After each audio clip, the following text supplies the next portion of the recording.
Pour contrôler sa vie, il faut savoir qu'il y a 3 choses sur lesquelles tu dois avoir le contrôle total.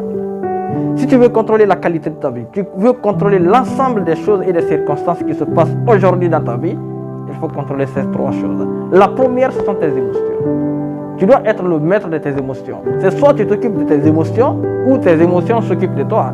Et le contraire serait pire. Alors la première chose, ou plutôt le premier conseil que je vais te donner, c'est bien sûr d'être maître de tes émotions. Ne permets pas à n'importe quelle circonstance de l'extérieur de venir t'ébranler intérieurement. Sois maître de tes émotions. Ne permets pas à des personnes extérieures de venir contrôler tes émotions à l'interne. Parce que c'est seulement les 2 cas. Soit tu te charges de contrôler tes émotions, ou bien quelqu'un d'autre s'en charge. Et si une autre personne contrôle tes émotions, automatiquement, il faut savoir que tu as des problèmes, tu es en danger. Alors, qu'est-ce qui se passe aujourd'hui dans nos sociétés? Les gens vivent à un niveau de frustration très élevé. Alors, qu'est-ce qui se passe? Ils veulent contaminer d'autres personnes de leur énergie négative. Alors, ils veulent les ébranler. Ils vont venir te provoquer, ils vont venir t'insulter, ils vont venir te tenir des propos sales, ils vont venir te dénigrer. Mais est-ce que tu dois réagir conformément à leurs attentes? Non, tu n'as aucune raison de le faire. Si tu réagis conformément à leurs attentes, c'est comme si toi tu n'avais plus de vie. C'est comme si tu vis justement pour satisfaire à leurs besoins, pour satisfaire à leur curiosité et surtout pour satisfaire à leurs attentes. Alors évite de réagir aux émotions extérieures qui viennent pour t'ébranler. Il faut plutôt les recevoir.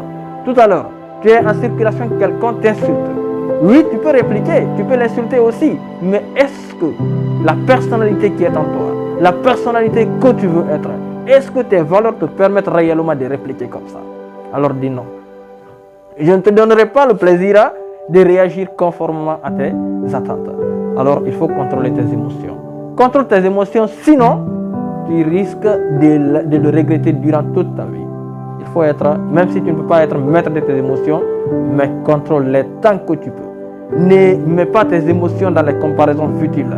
Ne mets pas tes émotions dans les luttes futiles. Ne mets pas tes émotions dans les choses qui ne feront que dénigrer la qualité de ta vie aujourd'hui. Mets tes émotions aux choses qui pourront t'aider. Par exemple, tout à l'heure, tu es énervé, tu es fâché, tu as de la haine en toi. Tu pourras transformer cette haine en motivation. Tu pourras transformer cette colère noire qui est en toi en motivation de travailler sur tes objectifs. Au lieu d'être fâché contre quelqu'un, fâche-toi contre toi-même. Parce que la vie que tu mènes n'est pas la vie de quelqu'un d'autre.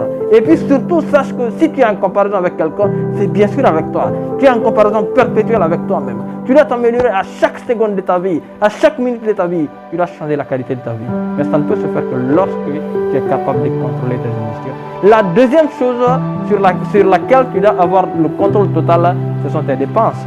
Ne dépense pas plus que tu n'en gagnes. C'est un problème. Aujourd'hui, nous voulons tout avoir tout de suite. Nous sommes dans une société micro-ondes, une société dans laquelle les gens ne veulent plus souffrir. Les gens veulent tout avoir tout de suite. La précipitation d'avoir le bonheur, généralement, risque de t'apporter le contraire du bonheur. Parce que ça s'appelle la satisfaction instantanée. Tu vas recevoir de la satisfaction instantanée pour être influencé négativement le restant de ta vie. Il faut éviter ça. Dépense moins que tu n'en gagnes. Si, par exemple, dans tes finances, tu gagnes 100 000 francs. 100 000 francs par mois. Les 100 000 francs par mois, tu ne peux pas consommer ou plutôt créditer 200 000 francs quand même. Ça, c'est de la folie. Mais consomme conformément à ton revenu, conformément à tes sources de revenus. Si par exemple le matin tu dois manger 10 000 francs, c'est que obligatoirement ta dépense mensuelle doit être à 300 000 francs. Il faut que tu gagnes plus que 300 000 francs pour que ta consommation soit franchement nette ou que ta consommation soit réglée. Alors ne consomme pas plus que tu n'en gagnes. Contrôle tes dépenses. Ne mets pas ton argent dans n'importe quoi.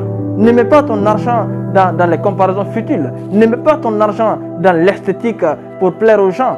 Mets ton argent aux choses qui pourront t'apporter, qui pourront fortifier ta personnalité, qui pourront fortifier en fait tes expériences, qui pourront fortifier bien sûr ta mentalité. Alors, ne dépense pas ton argent n'importe comment. Parce que l'argent ne continuera pas à fleurir comme si tu étais la seule personne que Dieu a créée. Chaque personne doit recevoir sa part du bonheur. Alors sache que si tu as ta part aujourd'hui, gère bien. Comme ça, demain tu n'auras pas à en vouloir à quelqu'un. Il y a beaucoup de frustration aujourd'hui dans nos sociétés parce que les gens ne savent pas gérer leurs revenus en fait. Le peu que Dieu leur donne aujourd'hui, ils pensent que ça va continuer à fleurir. Même si c'est une montagne d'argent, si ça ne s'agrandit pas et qu'il n'y a pas d'autre source pour augmenter un plus, sache que la montagne d'argent finira un jour totalement. Alors la troisième chose qu'il faut contrôler obligatoirement, la troisième chose sur laquelle tu dois avoir le contrôle total, comme on a parlé des émotions, on a parlé de l'argent, c'est bien sûr ton temps. Cette ressource la plus rare au monde. Je vais te dire. Aujourd'hui, d'autres se plaignent pour de l'argent, d'autres se plaignent pour de l'amour. Mais ce que je vais te dire, nous sommes condamnés dans le temps. Et si on ne fait pas attention, c'est le temps là qui va nous rattraper. L'être humain et tout ce qu'il contient, toute sa vie, c'est le temps. Nous sommes condamnés dans le temps. De telle sorte que si on ne fait pas attention, nous allons voir ce temps-là passer sans qu'on s'en rende compte. Ne consacre pas ton temps à n'importe quoi. Consacre ton temps aux choses qui vont booster ta carrière, qui vont booster ta personnalité, qui vont booster ton relationnel. Ne consacre pas ton temps aux choses qui ne t'apporteraient que mécontentement et malheur dans ta vie. Évite-le. Ton temps c'est crucial, ton temps c'est important, ton temps c'est valeureux. Mais il n'y aura de la valeur à ton temps que lorsque tu seras capable d'accorder de la valeur. Parce que sinon, sache que quelqu'un d'autre s'en occupera de ton temps. Et tu feras toute ta vie à suivre cette personne comme un chien et l'os. Et ça serait malheureux pour toi. Alors applique ces trois conseils dont contrôle plutôt ces trois choses dans ta vie pour garder le contrôle de ta vie. La première chose sont tes émotions. Ne l'accorde pas à n'importe qui ou à n'importe quoi. La deuxième chose, c'est ton argent. Ton argent, non, ne dépense pas n'importe comment ton argent. La troisième chose, c'est ton temps. Le temps que tu as est limité. Consacre-la aux choses qui pourront t'apporter et qui pourront te booster à augmenter ton plaisir de vivre et aussi à augmenter plutôt ton futur, à préparer ton futur. Alors, on évolue ensemble.